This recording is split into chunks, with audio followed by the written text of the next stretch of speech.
Makasih. Nama saya Adin Siapa? dan saya 29. Adin. Adim. Adin, ADIN. Oh, oke. 29 tahun? Saya 29 tahun.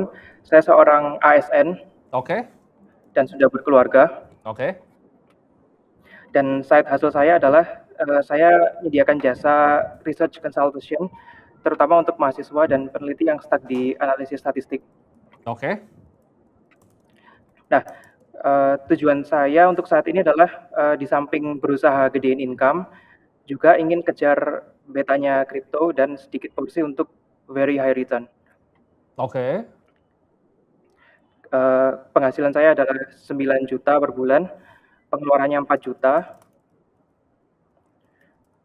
Kemudian porto saya totalnya 300, Oke. aset total 400. Oke.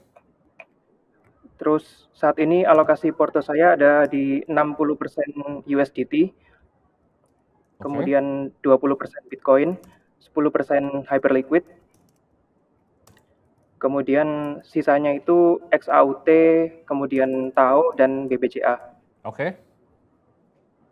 Nah, pertanyaannya adalah saran porto yang baik seperti apa ya, Cek, untuk mencapai tujuan saya?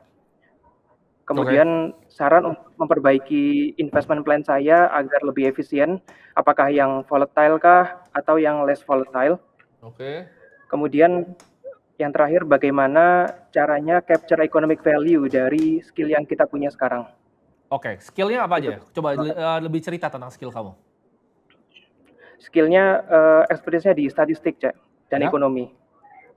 Dan saya bisa kasih solusi untuk riset, terutama riset-riset yang stuck Ya. berkaitan dengan statistik dan ekonomi. Oke. Itu bisa ada income tambahan nggak dari situ? Iya, income tambahnya sekitar karena nggak tentu, tapi kalau di rata-rata itu 1 sampai 2 juta per bulan. Oke. 1 sampai 2 juta itu bisa di-scale lagi nggak? Ada caranya nggak? Itu yang belum terpikir. Saya sudah berusaha untuk marketingnya di ini, nambah list juga, selain dari kenalan juga dari media sosial, bikin konten gitu ya. Tapi masih stuck, belum ada improvement di ini, klien. Oke. Jadi lu dapat duit 9 juta, pengeluaran 4, bisa invest 5 gitu kan? Investnya kemana pertanyaannya? Lu punya Ya, aset berarti investnya sekarang semuanya 400 juta ya? Gue bilang 400 juta aset ya? Yang tadi ya, pembagiannya, ya kan? Ada USDT, ya ada Bitcoin, ada Hype, dan lain-lain. Dari 400 juta ini, sebenarnya kan kita balik lagi, kita sama kayak tadi ya, kita bisa hitung targetnya. Kita hitung targetnya nih, kita kali 12, kita kali 25 ya kan? 1,2 miliar berarti. Lu butuh cari 1,2 miliar, oke? Nah, dari 400 juta ini, kalau kita hitung CAGR 10%, berarti lu membutuhkan waktu kurang lebih 7 tahun ya, untuk mencapai 1,2 miliar. Nah, apakah bijak untuk cari yang volatile? Enggak, jawaban lu cuma perlu cari CAGR 10%. Jadi mungkin portfolio akan gue ubah gitu, dari USDT lu tetap sama nih, kayak ini begini aja, simple.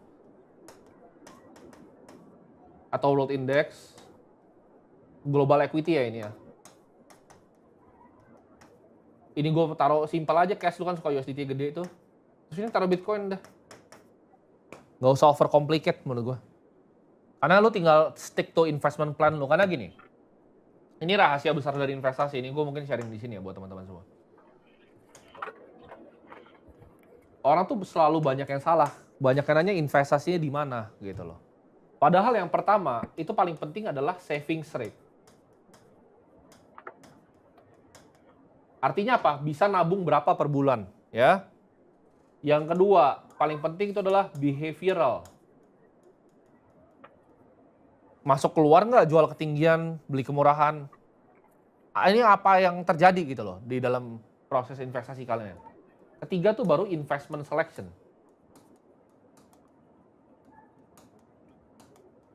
Dari tadi gue merasa pertanyaan selalu nomor 3, belinya apa? Padahal yang lebih penting 1 sama 2. Lu bisa nabungnya berapa sama secara behavioral lu bener nggak? Gitu. Lu dapat uang, hilang nggak uang lu gitu.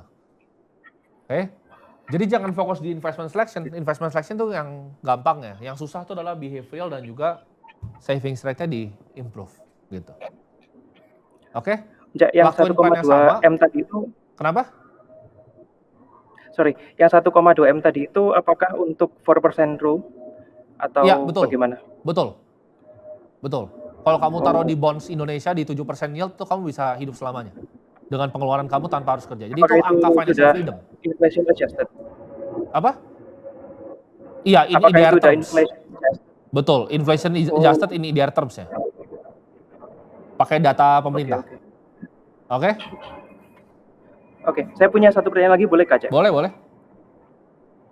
Oke, nah ini kebetulan saya ini kan sedang sekolah di Tokyo. Ya. Kemudian visa saya pelajar dan nggak boleh kerja formal. Nah, saya itu merasa belum maksimal memanfaatkan benefit yang sekarang ada. Kalau Encak di posisi saya, kira-kira apa yang bakal dilakukan? Lu lagi di Tokyo terus? Iya, visanya pelajar, Ya. nggak boleh kerja formal. Jadi saya merasa benefit yang saya miliki sekarang itu belum saya maksimalkan gitu. Kira-kira Encak kalau dari saya mau ngapain? Ya kalau di Tokyo gue bakal cari opportunity lah. Di sana kan sekarang lagi banyak kan perkembangan AI, hackathon begitu. Gue bakal cari cara sih di sana untuk dapat income tambahan. Karena gamenya cuma tambahin income sebenarnya. Oke. Itu saran dari gue, cari opportunity di Tokyo. Oke. Thank you, Cak. Oke.